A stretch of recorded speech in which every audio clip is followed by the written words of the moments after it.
Ever వందే మాతర గేయం. ఈ గేయంపై Congress Bharatiya Janata party మధ్య ప్రస్తుతం మాటల యుద్ధం మరింత ముదిరిందా అంటే ఆ పరిస్థితులే కనిపిస్తున్నాయి, వినిపిస్తున్నాయి. వందే మాతర గేయం విషయంలో కాంగ్రెస్ తీరును మొదటి నుంచి కూడా భారతీయ జనతా పార్టీ తప్పుపడుతోంది. బీజేపీ కావాలనే తమపై తప్పుడు ప్రచారం చేస్తుందనేది కాంగ్రెస్ వాదన.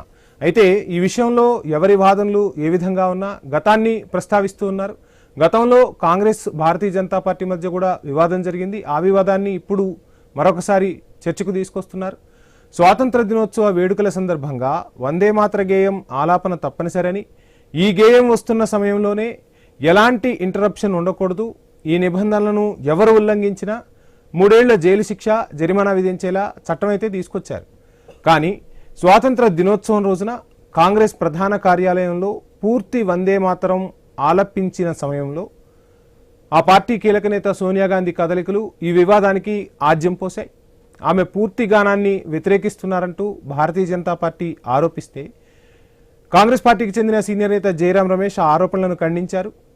అక్కడ ఖర్గే నిల్చొని ఉన్నారు. ఆయనకు కుర్చీ తెప్పించే ప్రయత్నంలో భాగంగా సోనియా ఆ విషయాన్ని ప్రస్తావించారు. కానీ ఎక్కడా కూడా వందే మాతర గేయాన్ని ఆపమని చెప్పలేదు అనేది జయరాం రమేష్ మొదట చెప్పిన మాట. కానీ ఆ తర్వాత గోవాలో కాంగ్రెస్ అధ్యక్షుడు మల్లికార్జున ఖర్గే వందే మాతర తొలి భాగాన్నే ఆలపించారు. ఆ తర్వాత కూడా ఈ అంశం రాజకీయ వివాదం అయింది. అప్పుడు ఖర్గే వివరణ ఇచ్చే ప్రయత్నం చేశారు. తాను గాంధీ, నెహ్రూ, పటేల్, అటల్ బిహారీ వాజ్పేయి ఏ విధంగా అయితే వందే మాతరాన్ని ఆలపించారో ఆ ఆలపన్నే నేను ఇప్పుడు పాడానని ఖర్గే వివరణ ఇచ్చుకునే ప్రయత్నం చేశారు. ఇక కాంగ్రెస్ పై కేంద్ర హోంమంత్రి అమిత్ షా ఆ తర్వాత తీవ్రస్థాయిలో ధ్వజమెత్తారు. స్వాతంత్ర సమరయోధులను కాంగ్రెస్ పార్టీ అవమానిస్తోందన్నారు. వారి బుజ్జగింపు రాజకీయ విధానాలకు ప్రస్తుత పరిస్థితులే నిదర్శనమని కూడా విమర్శలు ఎక్కుపెట్టారు. ఇక 1937లో ముస్లింలను బుజ్జగించడం కోసం వందే మాతర గేయాన్ని 2గా విడగొట్టి దేశ విభజనకు పునాది వేశారని ఘాటు విమర్శలు చేశారు అమిత్ షా. నాటి నుంచే ద్విజాతి సిద్ధాంతం బలపడింది, చివరకు దేశ విభజన జరిగింది, పాకిస్తాన్ ఉద్భవించింది అని కూడా అమిత్ షా ఈ సందర్భంగా మాట్లాడారు.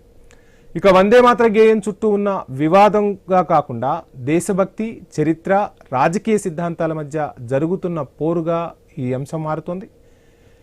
1937 కాంగ్రెస్ తీర్మానాన్ని ప్రస్తావిస్తున్నారు. భారతీయ జనతా పార్టీ మాత్రం వందే మాతర గానమే జాతీయ గౌరవానికి ప్రతీక అంటూ ఎదురుదాడి చేసే ప్రయత్నం చేస్తోంది. వందే మాతరం విషయంలో ఇరు పార్టీల మధ్య మొదలైన మాటల యుద్ధం ఇప్పుడు జాతీయ రాజకీయాల్లో చర్చనీయాంశమవుతోంది. అమిత్ షా అసలు ఏం మాట్లాడారు ఏంటి అనేది ఒకసారి చూసే ప్రయత్నం చేద్దాం. समिति ने एक आश्चर्यजनक और देश विरोधी फैसला लिया है. उन्होंने अपनी पार्टी के 37 के रिजोल्यूशन को फॉलो करते हुए महान वंदे मातरम गीत के 2 ही छंद गाने का फैसला किया है. मैं इस समय पर पूरे देश को याद कराना चाहता हूं कि 1937 में कांग्रेस पार्टी ने मुस्लिम एपीसमेंट के लिए वंदे मातरम के 2 टुकड़े कर देश के विभाजन की नींव डाली थी और वहीं से 2 राष्ट्र के सिद्धांत को ताकत मिली थी और अंततोगत्वा देश का विभाजन हुआ और पाकिस्तान का जन्म हुआ. आज जब वो ऐतिहासिक गलती को वंदे मातरम के गीत के प्रागट्य के 150वें साल में नरेंद्र मोदी सरकार ने सुधारकर बंकिम बाबू की ये अमर कृति को पूरा गीत गाकर राष्ट्रीय एकात्मता को फिर से एक बार सुदृढ़ करने का प्रयास किया है और पार्लियामेंट के एक्ट को नकार रही है. मुझे तो बड़ा आश्चर्य है. श्री राहुल गांधी की नेतृत्व में कांग्रेस पार्टी फिर एक बार इस देश में तुष्टीकरण की राजनीति को पुरजोश तरीके से आगे बढ़ा रही है. मैं देश की जनता को अपील करना चाहता हूं कि एक बार इस देश ने गलती करी थी वंदे मातरम के 2 टुकड़े होने देने की और एक गलती के गंभीर परिणाम हमने भुगते हैं. हमारा स्टैंड वेरी क्लियर है. 1937 का resolution Mahatma Gandhi ji, Pandit Jawaharlal Nehru ji, Rabindranath Tagore ji, Subhash Chandra Bose ji, this type of Sardar Patel ji, this type of topmost leadership of that point of time decided that whatever the decision they took, we will abide that decisions. We are very, very clear on that. that our Congress party workers will do that only.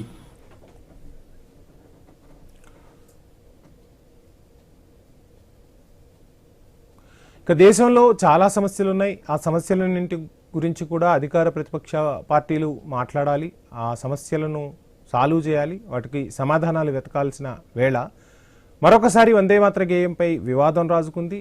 ఈ వివాదం ఇరు పార్టీల మధ్య ఒక రకంగా అగ్గిరాజేసింది. ఈ అంశంపై దేశవ్యాప్తంగా చర్చ నడుస్తుంది. రైట్, ఈ అంశంపైనే మాట్లాడదాం. ఈ అంశంపై మనతో మాట్లాడేందుకు దుద్దుకుంట వెంకటేశ్వర రెడ్డి గారు భారతీయ జనతా పార్టీ నుంచి అందుబాటులో ఉన్నారు.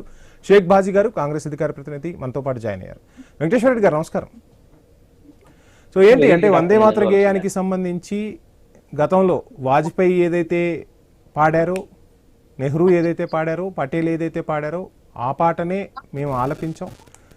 రెండు చరణాలు ఏవైతే ఉంటాయో ఆ రెండు చరణాలే దేశంలో ఉన్న చాలామందికి కూడా వచ్చు, అవే మాట్లాడారు, అవే పాడారు అని చెప్పి చెప్తున్న పరిస్థితి. సో ఏం చెప్తారు ఖర్గే వ్యాఖ్యలకు? వంశీ గారు, మీకు వీక్షకులకు చర్చలో పాల్గొంటుంటే మిత్రులకు అందరికీ నమస్కారం. భారతీయ జనతా పార్టీ కానీ ఈ దేశంలో ప్రజలు కానీ ఈ దేశానికి సంబంధించిన సాంస్కృతిక వారసత్వం మీద పూర్తి విశ్వాసం కలిగింది. ఈ సంస్కృతి మీద కంటిన్యూ కావాలని కూడా అందరికీ విశ్వాసం లేనిదల్లా ఒక కాంగ్రెస్ పార్టీకే. కారణం ఏంటంటే ఆ పార్టీ నిర్మాణంలో కానీ ఆ పార్టీని ఏర్పాటు చేయడంలో విదేశీ మూలాలు ఉన్నాయి. ఈ రోజు కూడా వారు దేశ విభజనకు అసలు స్వాతంత్రం తెచ్చిన పార్టీనే పక్కన పెడదామంటారా? వాళ్ళకే స్వాతంత్ర స్ఫూర్తి లేదని అందామంటారా? స్వాతంత్రాన్ని వాళ్ళు ఏం తేలేదండి. ఇక్కడ చూడండి, నేను స్వతహాగా చెప్తున్నాను, స్వాతంత్రం వాళ్ళు ఏం తీసుకురాలేదు.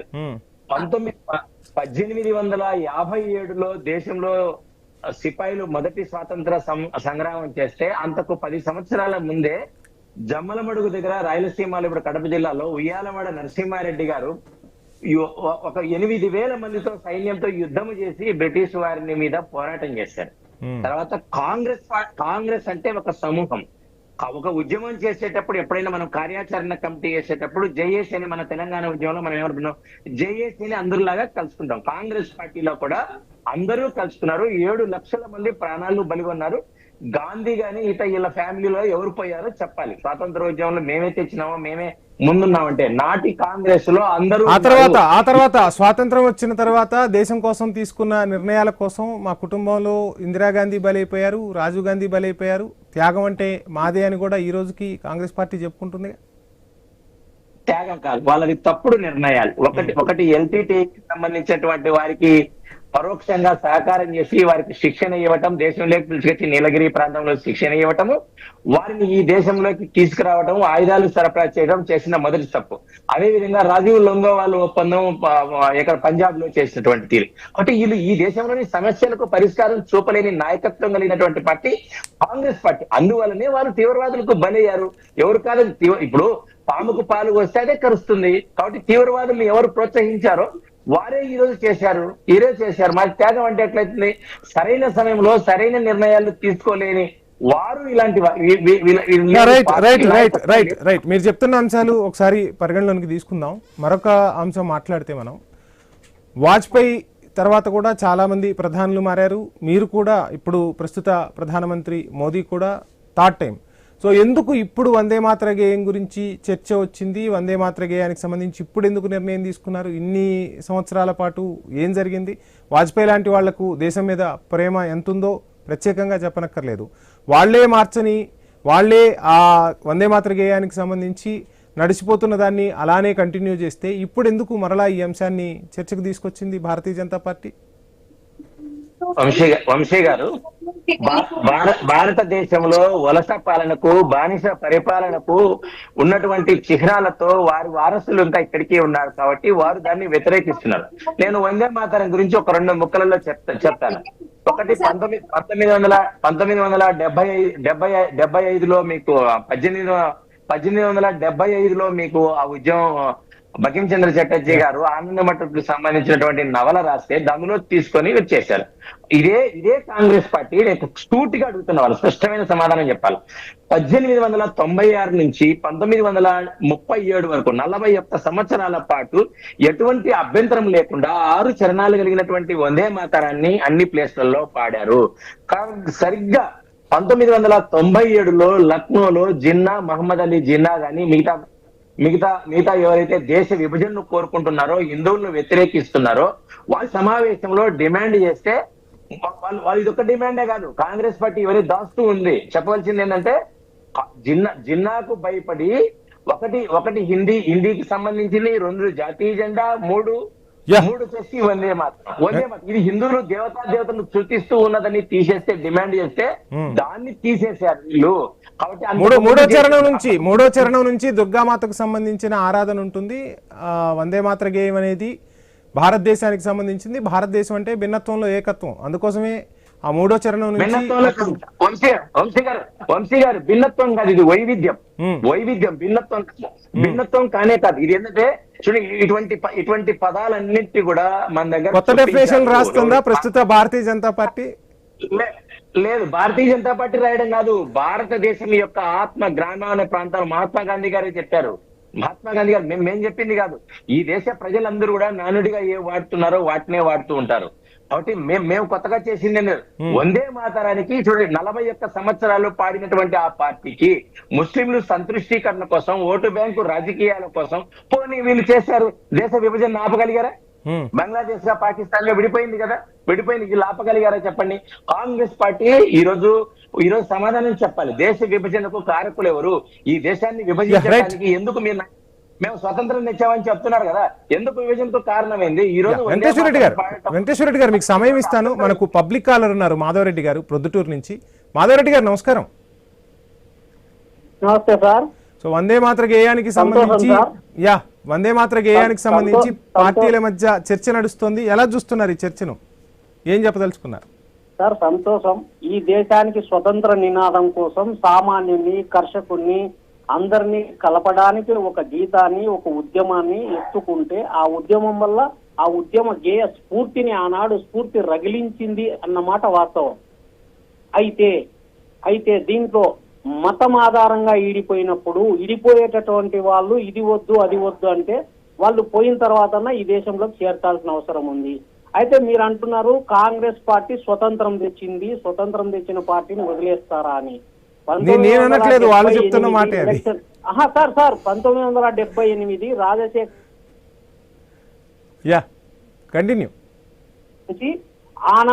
ఆనాటి ఉద్యమ కాంగ్రెస్ పార్టీ పతనమైంది. అయితే ఆనాడు ఇందిరాగాంధీ యొక్క ఎమర్జెన్సీ పెట్టి దేశాన్ని ఎట్లా తొక్కిందో, కోర్టులో కేసేసి కోర్టులో ఆపోజిట్ కేసు వాదించకుండా చేసి బలవంతం చేసి ఆ పార్టీని లాక్కున్నది. ఆమె కాంగ్రెస్ ఐ, రెడ్డి కాంగ్రెస్ ఐ, ఇందిరా కాంగ్రెస్, రెడ్డి కాంగ్రెస్. ఈ రెండిటికి కాంగ్రెస్ వాళ్ళు జవాబు చెప్పగలరా? ప్రశ్నిద్దాం. లేదు కదా, దీనికి ముందు ఆన్సర్ కావాలా? అయితే మేము ఒకటే చెప్తున్నాం, గాంధీ స్వతంత్రం తెచ్చినాడు అంటున్నాడు. గాంధీ స్వతంత్రం తెచ్చినా, నెహ్రూ స్వతంత్రం తెచ్చినా, ప్రతిమ ఉద్యమకారులు ఏ జైల్లో ఉన్నారు, వీళ్ళిద్దరూ ఏ జైల్లో ఉన్నారు, అక్కడ ఏ రాజభోగాలు అనుభవించినారు, సామాన్య మిగతా రైట్. సమ్ డిస్టర్బెన్స్ వస్తుంది మాధవరెడ్డి గారు.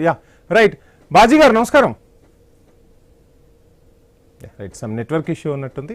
వెంకటేశ్వర రెడ్డి గారు, అంటే ప్రజల్లో ఇప్పుడు వందే మాతర గేయానికి సంబంధించి అంటే మరలా నేర్చుకోవాల్సిన అవసరం ఉంటే ఖచ్చితంగా నేర్చుకుంటారు. వందే మాతర గేయాన్ని ఆలపించాలని ఒక చట్టం చేసిన తర్వాత ఆ చట్టానికి ఎవరైనా అతీతులు కాదు. అది పార్టీ పెద్దలు కావచ్చు, దేశాన్ని పాలించే పాలకులు కావచ్చు, సామాన్య ప్రజలైనా కావచ్చు. సో ఏంటి అంటే కాంగ్రెస్ వ్యవహరిస్తున్న తీరును ఏ విధంగా చూస్తున్నారు?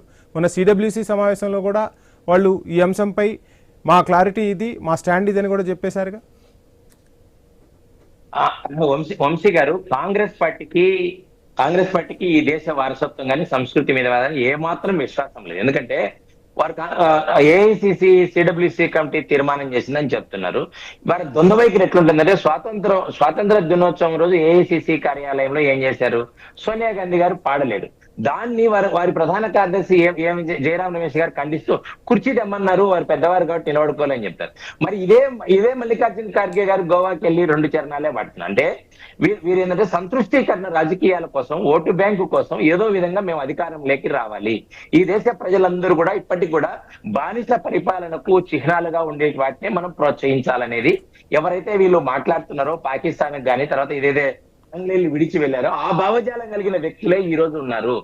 సంతృష్టికరణ రాజకీయాలకు తావు లేనే లేదు. ఇంతవరకు మిత్రుడు కాలర్ చెప్పారు, మాధవరెడ్డి గారు ఒక మాట ఏమన్నారంటే, మతం ఆధారంగా దేశ విభజన జరిగిన సందర్భంలో వారందరూ అటు వెళ్ళిపోయినంత వాళ్ళ డిమాండ్ మీద ఇక్కడ ఈ దేశంలో అమలు చేయవలసిన అవసరం ఏముంది కాంగ్రెస్ పార్టీకి? ఎందుకు కాంగ్రెస్ పార్టీ వ్యతిరేకించవలసిన అవసరం ఏముంది? ఇదే వందే మాత్రం దేశంలో ప్రజలందరినీ కలిపింది. ఇదే ఉద్యమంలో ఇంకొక విషయం కూడా చెప్తున్నాడు వంశీ గారు. ఎవరు చరిత్రలో తెలియదని కాంగ్రెస్ పార్టీ అనుకుంటుంది. ఖలీఫా ఉద్యమానికి ఎందుకు కాంగ్రెస్ పార్టీ మద్దతు ఇచ్చింది? ఎక్కడో ఎవరోకి సంబంధించినటువంటి టర్కీలో రాజును తొలగిస్తే, వర్తమాన ప్రభుత్వం తొలగిస్తే ఈ భారతదేశంలో ఆ ఉద్యమాన్ని ఇక్కడ చేశారు. 10 సంవత్సరాల పాటు చేసింది కాంగ్రెస్ పార్టీ, ఇది ముస్లిం లీగ్ తో కలిపి. మనకి ఏం సంబంధం చెప్పండి? వారి మతం ఆధారంగా ఉన్నటువంటి ఉద్యమానికి కాంగ్రెస్ పార్టీ మద్దతు ఇచ్చింది. మతం ఉందని ఇక్కడ ఇదే వందే మాతరాన్ని తొలగించినటువంటి పార్టీ కాంగ్రెస్ పార్టీ. ఇది దేశ కానీ వెంకటేశ్వర రెడ్డి గారు, మిగతా అంశాలు వేరు. దేశభక్తికి సంబంధించి వందే మాతర గేయం అంటే చాలా పవిత్రంగా మనం భావిస్తాం. ఆ వందే మాతరం అనగానే మనకు ఒక స్ఫూర్తి వస్తుంది, దేశభక్తి ప్రస్ఫుటమవుతుంది, దేశభక్తి కనిపిస్తుంది. సో ఈ వందే మాతర గేయానికి సంబంధించి ఇంత కీలక నిర్ణయం తీసుకునే ముందు అన్ని పార్టీలతో కలిసి కూర్చొని మాట్లాడి ఒక సుహృద్భావ వాతావరణంలో ఒక మంచి నిర్ణయం తీసుకొని చట్టం తీసుకొచ్చిన తర్వాత ప్రజలకు అందరు కలిసి ఒక మంచి సందేశం ఇస్తే దేశం ఐక్యతగా ఉంది అని చెప్పుకోవచ్చు. ఆ విధమైన పరిస్థితులు కనిపిస్తాయి. ఇప్పుడంతా గ్లోబల్ అయిపోయాం.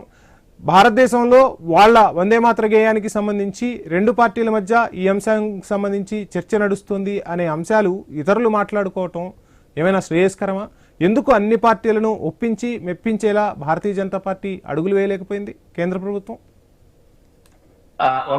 వంశీ గారు, 1996 నుంచి 1937 వరకు 6 చరణాలను కాంగ్రెస్ పార్టీ అన్ని వేదికలలో స్వాతంత్రోద్యమంలో దేశ ప్రజలందరూ పాడుకున్నారు. దానికి కాంగ్రెస్ పార్టీకి ఏమి ఇబ్బంది లేదు.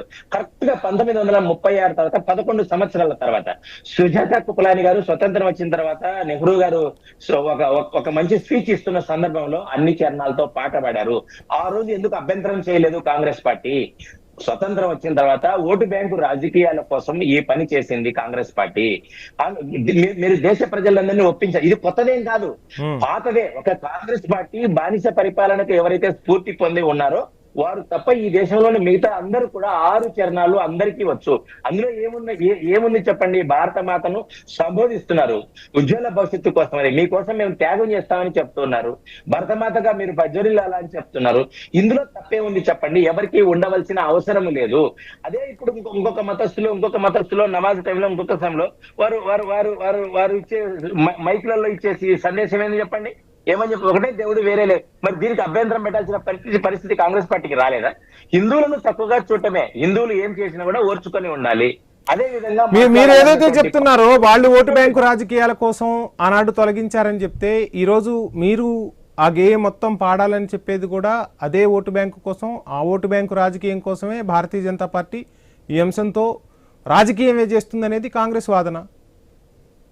లేదు వంశీ గారు, 1952లో భారతీయ జనసంఘ స్థాపించినప్పటి నుండి పండిత్ దీన్ దయాళ్ ఉపాధ్యాయ గారు కానీ మిగతా పెద్దలందరూ కూడా ప్రపంచంలో ఏ రాజకీయ పార్టీ కూడా తమ మేనిఫెస్టోని మార్చని సిద్ధాంతం కలిగిన పార్టీ భారతీయ జనతా పార్టీ. ఈ రోజు కాదు, ఆర్టికల్ 370 కానీ, కామన్ సివిల్ కోడ్ కానీ, ఇవి వందే మాత్రం కానీ, అసలు మా నినాదమేది, మా కోర్ ఐడియాలజీ అదే. మీరు మా స్లోగన్స్ చూసింటారు లేదో, వందే మాత్రం పాడిన వాళ్ళు ఈ దేశంలో ఉండడానికి అర్హతే లేదని మేము స్లోగన్స్ ఇస్తుంటాం, చాంటింగ్స్. కాబట్టి ఇక్కడ కాంగ్రెస్ పార్టీ ఏదైతే చెబుతుందో సోషల్ మీడియా యుగంలో అది చల్లదు. ఎందుకంటే భారతదేశంలోని ఒక్కటి అడుగుతున్న కాంగ్రెస్ పార్టీని, మీకు భారతదేశంలో కాంగ్రెస్ పార్టీ తప్ప అసదుద్దీన్ ఓవైసీ కూడా దీన్ని వ్యతిరేకించలేదు. అందరూ కాంగ్రెస్ పార్టీ నేతలే వ్యతిరేకిస్తున్నారు. కారణం చెప్పాలి. కారణం ఎవరైనా దాన్ని వ్యతిరేకించలేదు. వ్యతిరేకించవలసిన అవసరం ఏముంది? ఏ అవసరమూ లేదు. కొందరు పెద్దలు మాట్లాడుతున్నారు, కాంగ్రెస్ పార్టీ నేతలు మన తెలుగు రాష్ట్రాలకు చెందిన, మీరు అన్ని చరణాలు పాడతారా అని. నరేంద్ర మోడీ పాడతారో, ఎవరైతే ఇంతకుముందు గతంలో భారతీయ జనతా పార్టీలోనో వాళ్ళు కూడా పాడినోళ్ళే. ఇదేం రాకోకుండా బ్రహ్మ విద్య కాదు. సో అంటే మీ జనరేషన్ కి అంటే ఒక అంశం ఇప్పుడు మీ జనరేషన్ కి ఏ విధంగా ఉందో తెలియదు కానీ, మా అప్పుడు స్కూళ్ళల్లో ఆ 2 చరణాలే పాడిన వాళ్ళం. ఇప్పటికీ ఆ 2 చరణాలే వచ్చు. ఇప్పుడు నెక్స్ట్ జనరేషన్లు ఇంకా చిన్నవాళ్ళు కూడా అందరూ కూడా ఇప్పుడు నేర్చుకోవాల్సిన పరిస్థితి వచ్చిందిగా. భారతీయ జనతా పార్టీ నేతల్లో కూడా చాలామంది అంటే జనరేషన్ వైజ్ చూసుకుంటే మోడీకి ఏమైనా అప్పట్లో ఆ స్టాండ్జాలన్నీ వచ్చేమో కానీ ఇప్పుడు చాలా మంది కూడా నేర్చుకోవాల్సిన పరిస్థితే కదా స్కూళ్ళలో కూడా. ఇక్కడ చూడండి వంశీ గారు, కాంగ్రెస్ పార్టీ దాన్ని తొక్కి పెట్టింది. నేను మళ్ళీ అదే చెప్తున్నా, 1896 నుంచి 1937 వరకు అదే పార్టీ దాన్ని స్వీకరించింది. కాంగ్రెస్ పార్టీకి ఈ ప్రశ్న అడగాలి మీరు. ఎందుకంటే చూడండి, మీకు ఇష్టమైనప్పుడు దాన్ని కొనసాగిస్తారు, మీకు ఇష్టమైనప్పుడు దాన్ని తీసేస్తారు. ప్రజలంటే మీకు లెక్కలేదా అని కాంగ్రెస్ పార్టీని అడగాల మనం. కాంగ్రెస్ పార్టీ దీనికి సమాధానం చెప్పాలా. కాంగ్రెస్ పార్టీ వైఖరి ఎట్లుందంటే, కానీ మీరు అధికారంలోకి వచ్చి 13 ఏళ్ళు అవుతుంది. ఇంత కీలకం దేశభక్తికి సంబంధించిన అంశం వందే మాతర గేయం అంటే మన రోమాలన్నీ కూడా నిక్కబొడుస్తాయి. సో ఇటువంటి గేయానికి సంబంధించి ఇన్ని రోజులు ఎందుకు పట్టింది? మీరు వచ్చి అధికారంలోకి 13 ఏళ్ళు అయింది కదా. బకిం చంద్ర చటర్జీ గారు ఈ పాట రాసి ఇది అమల్లోకి వచ్చిన తర్వాత ఇప్పుడు 150 సంవత్సరాలు పూర్తయి 150 సంవత్సరాలు పూర్తయిన తర్వాత దేశ సమైక్యత కోసం, వారసత్వాన్ని కాపాడుకోవడం కోసము ఇటువంటి ఏదైనా కూడా మనకు ఉండేటివన్నీ కూడా వాటిని కాపాడే ప్రయత్నమే భారతీయ జనతా పార్టీ తీసినాయి. ఈ దేశ ప్రజలు ఎవరు వ్యతిరేకించలేదు. ఒక కాంగ్రెస్ గ్రూప్ మాత్రమే. కాంగ్రెస్ లో కూడా కొంతమంది వ్యక్తిగతంగా మొత్తం మాట్లాడుతున్నప్పుడు కూడా వందే మాత్రం ఉండాలండి, లేకపోతే ఎందుకని అంటున్నారు. కాంగ్రెస్ లోని కొందరు మాత్రమే దీన్ని వ్యతిరేకిస్తున్నారు. విదేశీ మూలాలు, విదేశీ బానిసత్వ అలవాట్లు ఉన్నవారు, వారి వారసత్వం కొనసాగించాలని కోరుకుంటున్న వారు మాత్రమే వందే మాతరాన్ని వ్యతిరేకిస్తున్నారు. అంతకు తప్ప వేరే కానే కాదు. ఏ విషయంలో తీసుకున్నా ఫైనల్ గా భారతీయ జనతా పార్టీ మొన్న చూసాం, సోనియా గాంధీ ఆ పార్టీ ఆఫీస్లో అవ్వచ్చు, తర్వాత ఖర్గే అవ్వచ్చు, సిడబ్ల్యూసీలో నిర్ణయం తీసుకున్నారు. మరి వారిపై చర్యలు తీసుకోబోతుందా? చట్టం అందరికీ సమానమే కదా. నేతలపై చర్యలు తీసుకోవడానికి ఎన్డీఏ సర్కార్ సిద్ధమవుతుందా? ఖచ్చితంగా. ఇక్కడ చూడండి, వారందరూ కూడా ఇప్పుడు మల్లికార్జున ఖర్గే గారు రాజ్యసభలో నాయకుడు, తర్వాత రాహుల్ గాంధీ గారు ప్రతిపక్ష నేత, సోనియా గాంధీ గారు అంత మొత్తం కుటుంబ సభ్యులే మొత్తం ఉన్నారనుకోండి. వారికి తెలియదా చట్టం చేస్తే గౌరవించాలని? మాట్లాడితే రాహుల్ గాంధీ గారు రాజ్యాంగాన్ని తీసుకొచ్చి మనకు అందరికీ చూపించేవారు. అదే రాజ్యాంగము, అదే పార్లమెంటు చట్టం చేస్తే దాన్ని నిర్బంధంగా వ్యతిరేకించే వాళ్ళను మరి ఏమనాలి? ఖచ్చితంగా ఫిర్యాదులు అందుతాయి. దానికి సంబంధించినటువంటి చర్యలన్నీ కూడా ఖచ్చితంగా ఉంటాయి. అంటే కాంగ్రెస్ పార్టీనే రద్దు చేయాలని మేము ఈరోజు డిమాండ్ చేసే పరిస్థితి వస్తుంది. ఎందుకంటే దేశంలో పార్లమెంట్ చేసేటువంటి చట్టాలను విలువ లేకుండా, ప్రజాస్వామ్యం అంటే గౌరవం లేకుండా, ప్రజలు ఇచ్చిన మ్యాండేట్ తో ప్రభుత్వం చేసినటువంటి వాటిని బహిరంగంగా వ్యతిరేకించడానికి కాంగ్రెస్ పార్టీ తల ఉంచుకోవాలి. అంటే వందే మాతరాన్ని కొనసాగించాలని భారతీయ జనతా పార్టీ కోరుకుంటుంది. ఇటువంటి ఎవరైతే దాన్ని అగౌరవపరుస్తారో వారందరి మీద చర్యలు తప్పవు. ఖచ్చితంగా వారు సిద్ధంగా ఉండాల్సి ఉంటుంది. Right sir, thank you so much sir. మొత్తంగా వందే మాతర గేయానికి సంబంధించి అటు కాంగ్రెస్, భారతీయ జనతా పార్టీ మధ్య మాటల యుద్ధం అయితే నడుస్తుంది. దేశ ప్రజలు ఆసక్తిగా గమనిస్తూ ఉన్నారు. దేశభక్తి ప్రతి ఒక్కరిలోనూ ఉంటుంది. ఆ దేశభక్తిని ప్రతి సందర్భంలోనూ భారతీయులు ప్రదర్శిస్తూనే ఉన్నారు. ఇతర దేశాలు కూడా మన దేశభక్తిని చాలా సందర్భాల్లో చూసి భారతీయులను మెచ్చుకున్న సందర్భాలే ఉన్నాయి. ఈ గేయానికి సంబంధించిన వివాదం కూడా త్వరలోనే సమసిపోవాలని ఆశిద్దాం.